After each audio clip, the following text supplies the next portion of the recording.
Hello friends, welcome to home and healthy சமையல். எனக்கு ஒரு சூப்பரான காரப்பொடி மீன் குழம்பு தான். வாங்க எப்படி செய்யலான்னு சொல்லிட்டு பார்க்கலாம். அதுக்கு 1/2 kg அளவுக்கு காரப்பொடி மீனை நல்லா வாஷ் பண்ணிவிட்டு எடுத்துகிட்டு வந்துடுச்சு. இதுக்கு என்னென்ன தேவையான பொருளாக பார்த்துடலாம். 4 ஆனியன் கட் பண்ணி வச்சுருக்கேன், 4 தக்காளி கட் பண்ணி வச்சுருக்கேன், கருவேப்பிலை, கொத்தமல்லி, இஞ்சி பூண்டு பேஸ்ட் 1 ஸ்பூன், மஞ்சள்தூள், தேவையான கல் உப்பு, குழம்பு மிளகாய் தூள் எடுத்து வச்சுருக்கேன். ஒரு கை அளவுக்கு புளி எடுத்து கரைச்சி வச்சுட்டேன். 2 ஸ்பூன் அளவுக்கு மிளகு, ஒரு 25 பூண்டை உரித்து வச்சுருக்கேன். ஏன்னா காரப்பொடிக்கு இந்த மாதிரி செஞ்சால் தான் குழம்பு நல்லாயிருக்கும். 2 ஸ்பூன் அளவுக்கு நல்லெண்ணெய் ஆட் பண்ணிவிட்டு உரித்து வச்ச பூண்டையும் ஆட் பண்ணியாச்சு, மிளகும் ஆட் பண்ணி நல்லா எண்ணெயில் ஃப்ரை பண்ணி எடுத்துக்கலாம். காரப்பொடி மீன் குழம்பு சளிக்கு ரொம்ப ரொம்ப நல்லது. சளி பிடிச்சவங்களாம் இந்த மீன் குழம்பு வச்சு சாப்பிடலாம். இப்போ நம்ம வறுத்து எடுத்தோம்ல, இதை மிக்ஸி ஜாரில் அரைச்சி எடுத்துக்கலாம். இப்போ அதே கடாயில் ஒரு 3 ஸ்பூன் அளவுக்கு நல்லெண்ணெய் ஆட் பண்ணிடலாம். மோஸ்ட்லி பார்த்திங்கன்னா குழந்த பிறந்தவங்களுக்குலாம் காரப்பொடி மீன் குழம்பு நிறைய சாப்பிட சொல்லுவாங்க. ஏன்னு சொல்கிறீங்கன்னா, நம்மளுக்கு இழந்த பலத்தை அந்த மீன் நமக்கு தரும்னு சொல்லுவாங்க. ஏன்னா அதில் அவ்வளோ சத்துக்கள் இருக்குது. அதனால் காரப்பொடி மீன் கிடச்சா கண்டிப்பாக வாங்கி செய்யுங்க. 1 ஸ்பூன் கடுகு, 2 ஸ்பூன் வெந்தயம் ஆட் பண்ணியாச்சு. கட் பண்ணி வச்ச ஆனியனில் பாதி ஆட் பண்ணிடலாம். கருவேப்பிலையும் ஆட் பண்ணி இப்போ இதெல்லாம் வதங்கிட்டுருக்கோம். நம்ம இப்போது கரைச்சி வச்ச புளி இருக்குல்ல, அதில் 1 ஸ்பூன் மஞ்சள்தூள் ஆட் பண்ணிடலாம். தேவையான அளவுக்கு உப்பையும் ஆட் பண்ணிவிட்டு கொஞ்சமாக கருவேப்பிலையும் ஆட் பண்ணிடலாம். பாதி ஆனியன் இருக்குல்ல, அதையும் ஆட் பண்ணிடலாம். கட் பண்ணி வச்ச தக்காளியில் பாதி தக்காளியும் ஆட் பண்ணிடலாம்.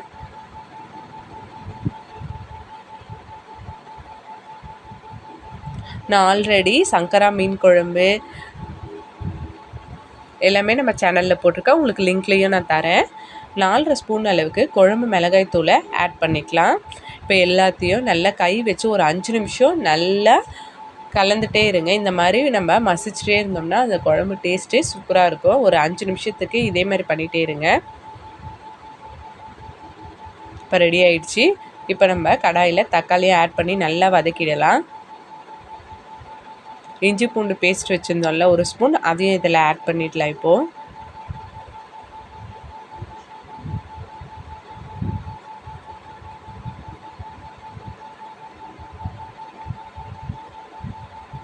நுரையீரலுக்கு காரப்பொடி மீன் ரொம்ப நல்லது.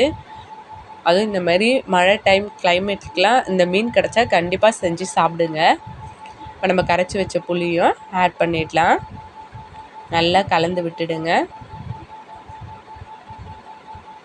குழம்பு நல்லா கொதிக்கணும், சுண்டி வரட்டும். பார்த்திங்கன்னா இப்போ குழம்பு நல்லா கொதிச்சிட்ருக்கு. இந்த ஸ்டேஜில் நம்ம அரைச்சோம்ல மிளகு பூண்டு, அதையும் ஆட் பண்ணி கலந்து விட்டுடலாம்.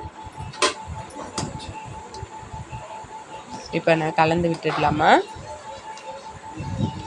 இன்னும் குழம்பு நல்லா கொதித்து சுண்டி வரட்டும், வெயிட் பண்ணலாம்.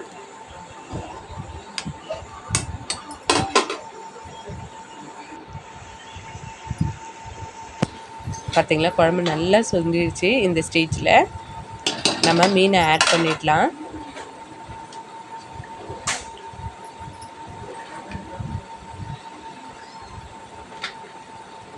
நீங்கள் கடாயில் செய்கிறத விட சட்டிலையும் செஞ்சு சாப்பிடுங்க, டேஸ்ட்டாக இருக்கும். எங்கள் வீட்டில் இப்போ சட்டி உடஞ்சிருச்சு, அதனால தான் இப்போ நான் கடாயில் செய்கிறேன்.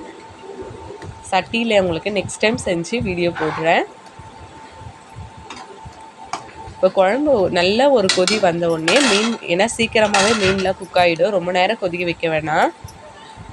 இப்போ கொத்தமல்லியும் ஆட் பண்ணிடலாம். பாருங்கள், இப்போ கொதிச்சிருச்சு, அவ்வளோதான். இந்தமாரி கடாய் ஃபுல்லாக கொதித்து வந்தாலே மீன் வெந்துடும். அவ்வளோதான், ஒரு சூப்பரான காரப்பொடி மீன் குழம்பு ரெடி ஆயிடுச்சு. கண்டிப்பாக ட்ரை பண்ணி பாருங்கள், டேஸ்ட்டு சூப்பராக இருக்கும். பிடிச்சிருந்தால் மறக்காமல் ஒரு லைக் பண்ணுங்கள், ஷேர் பண்ணுங்கள், கமெண்ட் பண்ணுங்கள். தேங்க்யூ.